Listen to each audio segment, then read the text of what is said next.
It is going down. Dremel's out. Cool things are happening. Mahalo Bay coming together.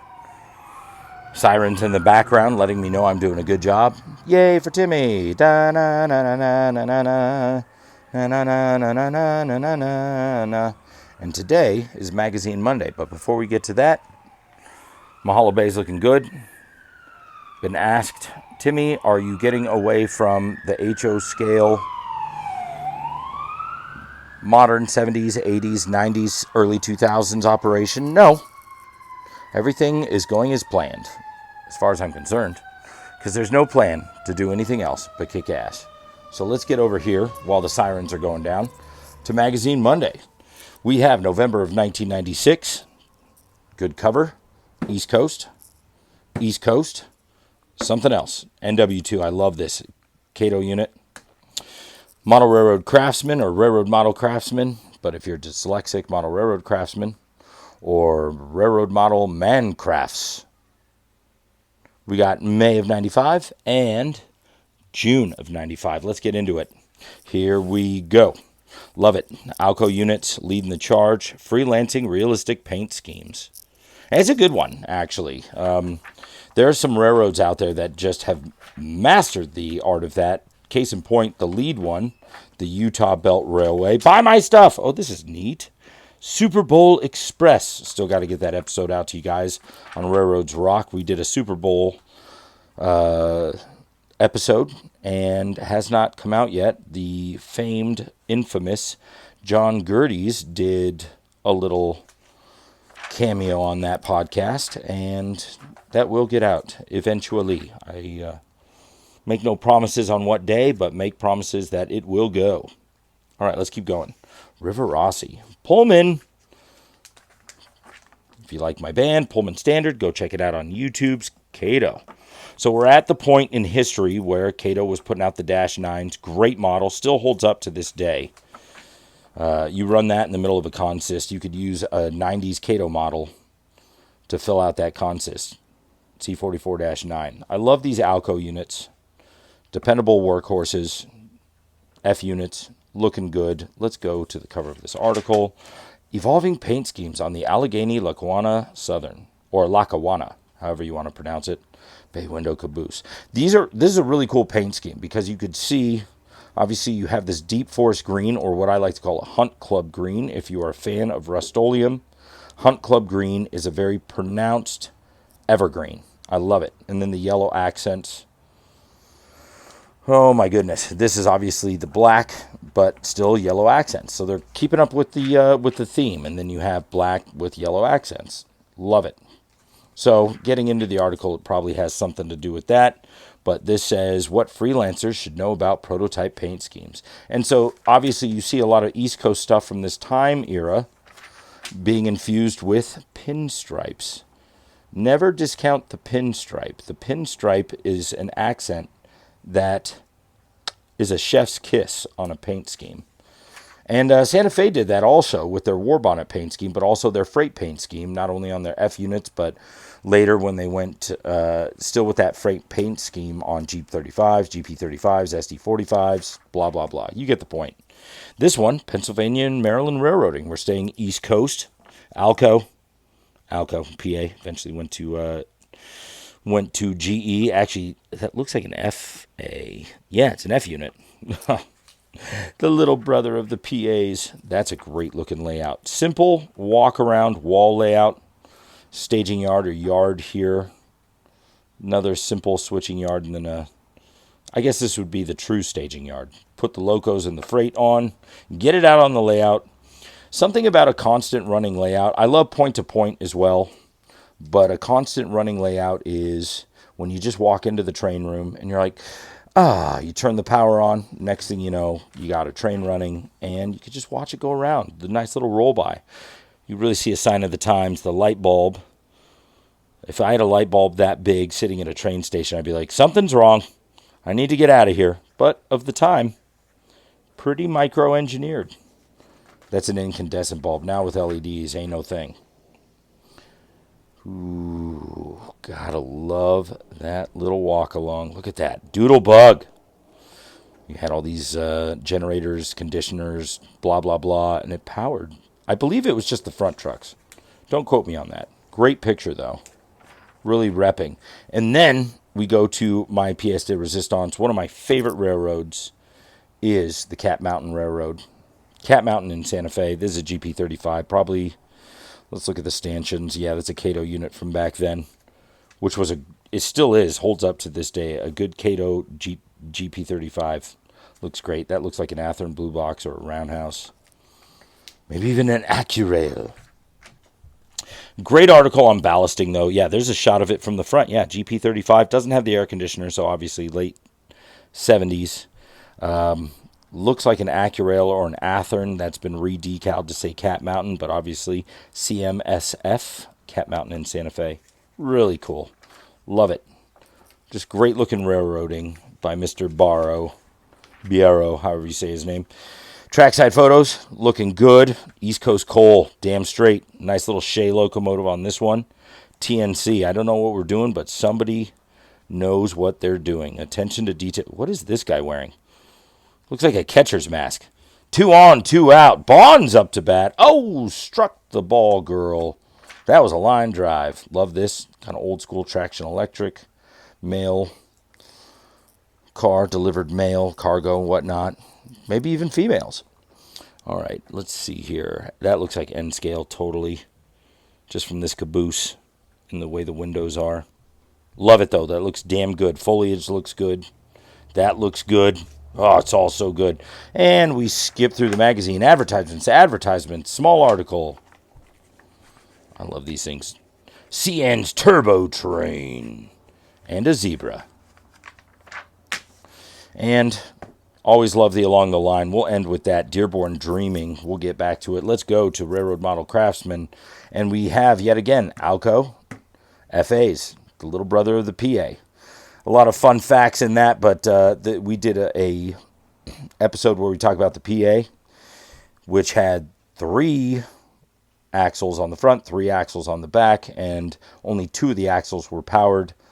On the FAs, all the axles were powered, but they only had 4 trucks. So it was kind of just like the PAs are just a bigger version of that. Stronger engine, too.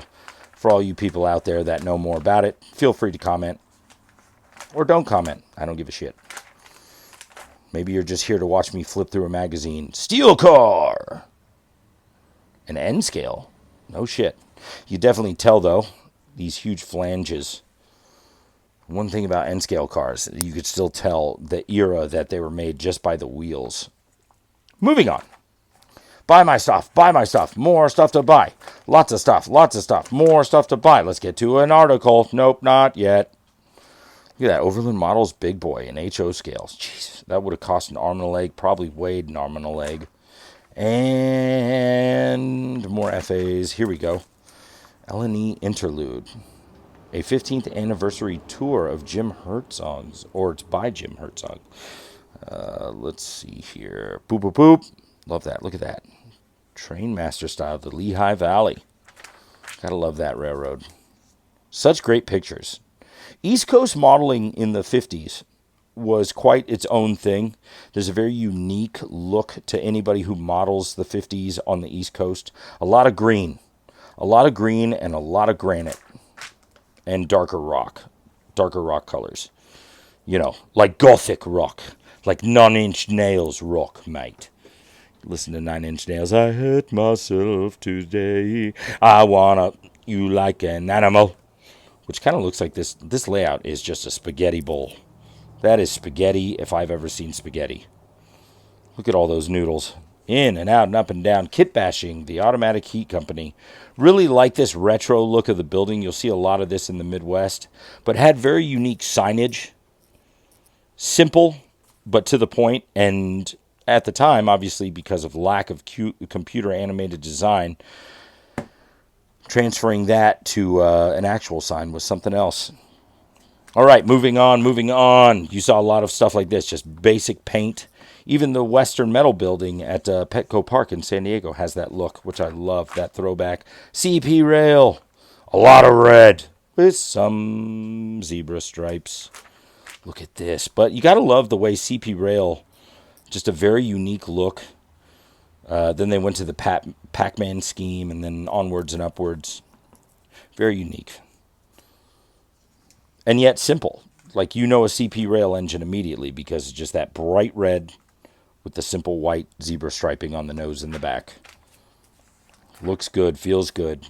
Look at this. Modeling an intermodal yard. This is when intermodal modeling was a little bit newer, actually. So you could kind of see it looks very plastic. And that's one of the tough things in model railroading. It's gotten a little bit easier now because intermodal traffic is, I mean, when you go look at an intermodal train, it's just modeled so well now. But I mean, back in the day, it's still, this looks plastic to me. There's no weathering on the roof. Like these cars have been trucked across the United States. Every single car should have weathering on the roof. If you look at any semi-truck trailer, there is the exhaust that comes right out of here. You'll always see exhaust lines. Love this Phase 2 M-Track. Look at that. And we go to the Fruit Express. Fruity. I like this paint scheme. USLX Tropicana. Is that black or blue? I don't know, but it looks good. Keeping on moving on, let's look at the Overland article of this nice UP. Looks like, is there lead trucks on there? I can't even see. It looks just like a regular Baldwin 060. Let's take a look. Overland models. Ooh, it's an O-scale model. Let's see here.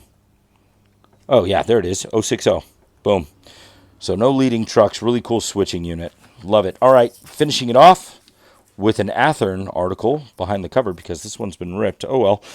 Cato NW2. I love these. Or actually, that's not Cato. That's Walthers. You can get them from Proto 2000.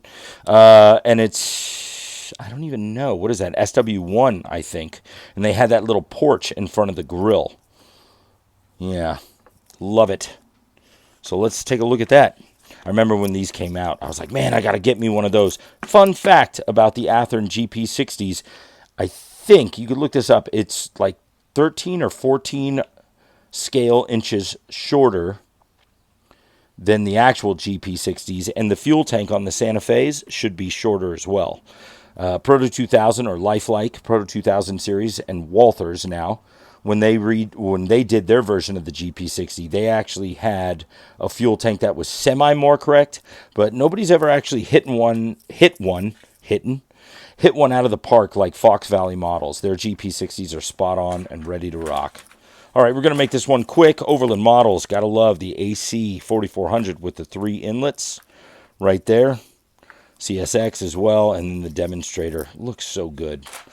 Once again, an arm and a leg back in the day. Cato! End scales, awesome! Buy my stuff, buy my stuff. More stuff to buy. And we keep going through this. And the long and the short of it is, model railroading's awesome. But it is. Look at some of this stuff. Kit bash of Baldwin center cab for Chicago, Yellowstone, and Pacific. That's a combo. Holy smackaroons. Yellowstone Road. Look at that. I don't even know what to think. Is that a real unit? It's like oh my God. I don't even know where to go with that. Roots. Have you seen Roots, man? Oh yeah, there we go. Look at that. Wow. Jeez. What an ugly looking piece of antiquated equipment. But that's the outcome, and that looks damn good. And moving on. That's a good-looking layout. It looks like he was like, I built this layout, but then I wanted to add on to it, and this was the result. And sometimes that's how that happens, man. You know, you start a project, Mahalo Bay, next thing you know, it becomes that. I hope not. Ugh. Simple, safe. This backdrop is amazing. When you paint backdrops, if you are an actual accomplished painter, it's nothing. But if you wanted to try and do something like this, well, in all honesty, kids, you could 3D print. You could print something like that now for a couple of bucks and save yourself a lot of time. Not to say that there's something special about a painted backdrop, but time is money, and in this day and age, look at your dollar amount and how much are you spending in time comparatively to how much it would cost to just get something done that would be done. That look at the weathering job. Get something done that would, yeah, you know what I'm trying to say. Got some blueprints here. This blueprint is an N scale, so the exact size on this paper is the exact size you should make it. So go to Kinko's if you're back in the 90s. Go to Kinko's and make a copy. Or now FedEx office. So cool. Here we go. Winning, winning, winning. Pullman Standard. That's my band. You've got me upgraded. Look at this. Old school NCE. I already flipped past it. Ooh, slug unit. What a great set of magazines today. And what's our Overland article on the back? Overland. Look at this. A Conrail. 8-axle. E8. AAA. Is that 8-axle? Now I'm confused. Yeah, that looks like... Is it? 1, 2, 3, 4. 1, 2, 3, 4. Ah, whatever. All right. Along the line, Dearborn Dreaming. An overnight lake effect snow has blanketed the tracks of Chicago Dearborn Station. Last night's winds have subsided, and by midday the temperature should creep just above freezing. Oh, good. That's nice and warm. It's a good bet. The Grand Trunk Western Toronto bound number 20. The Maple Leaf hasn't seen the last of the white stuff. Somebody's been partying in Vegas. Hi, man, you haven't seen the last of the white stuff. Go on over to the Mandalay Bay. I'll meet you there at 9 o'clock. We'll meet up. I'll get you a baggie. Passengers bound for warmer climates on the Santa Fe Chief will leave at 9 a.m. A full 30 minutes before GTW, GP18, I can't even read today, 4951. And Jeep 9 4908 start their daytime dash across Michigan and southern Ontario. There it is. Just remember, your most important signal is going to be your next one. Subscribe on YouTube. You're watching this, so you've probably already subscribed. But other than that, I leave you with a blurred close-up. Keep being awesome. Just be badass. And we'll see you next time. Happy Magazine Monday, everybody.